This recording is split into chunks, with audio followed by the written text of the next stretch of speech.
ایک American scientist doctor Robert Sam مسلمان ہو گیا تھا after doing a research on حدیث. ڈاکٹر رابرٹ سیم جو کہ اسپیشلسٹ تھے ان مائکرو بایولوجی، وہ ایک دن اپنے مسلم فرینڈس کے ساتھ بیٹھے ہوئے تھے اور ڈسکشن کر رہے تھے اباؤٹ ڈاگس. اور ان کے مسلم فرینڈس نے ان کو بتایا کہ اسلام میں ڈاگس رکھنا جائز نہیں ہے because their saliva is considered impure. اور ساتھ انہوں نے رابرٹ کو نبی صلی اللہ علیہ وسلم کی ایک حدیث بھی سنائی جس میں یہ تھا، اگر تم میں سے کسی کے برتن کو کتا چاٹ لے تو اسے 7 مرتبہ دھوئیں اور پہلی بار مٹی سے دھوئیں.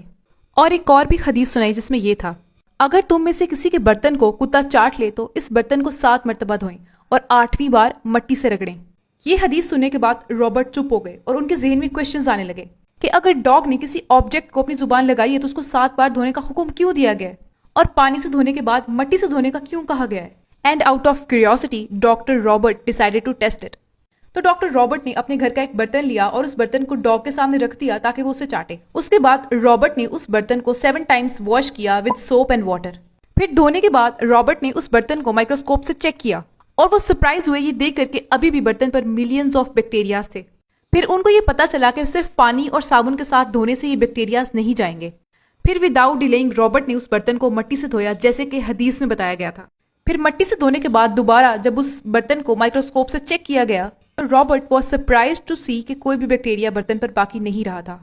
یہاں پر سائنس نے بھی یہ پروف کیا ہے کہ مٹی میں اینٹی بایوٹکس اور ادر سبسٹانسز ہوتے ہیں جو کہ بیکٹیریاز کو ختم کر دیتے ہیں. یہ ڈسکور کرنے کے بعد رابرٹ کے ذہن میں یہ خیال آیا کہ ہاؤ پروفٹ ڈسکورڈ دس. پھر جب رابرٹ نے اس پر مزید ریسرچ کی تو ان کو پتا چلا کہ نبی صلی اللہ علیہ وسلم اللہ تعالیٰ کے نبی اور ان کو اللہ کی طرف سے وحی آتی تھی. پھر اس کے بعد رابرٹ نے اسلام قبول کیا تھا.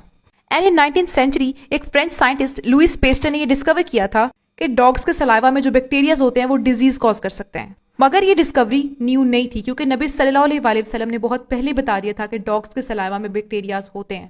اور یہاں پر اللہ تعالیٰ قرآن پاک میں فرماتے ہیں کہ ہم ان قریب ان کو دکھائیں گے اپنی نشانیاں آفاق میں بھی اور ان کی اپنی جانوں کے اندر بھی، یہاں تک کہ ان پر یہ واضح ہو جائے کہ یہ قرآن حق ہے. کیا یہ بات کافی نہیں کہ آپ کا رب ہر چیز پر گواہ ہے؟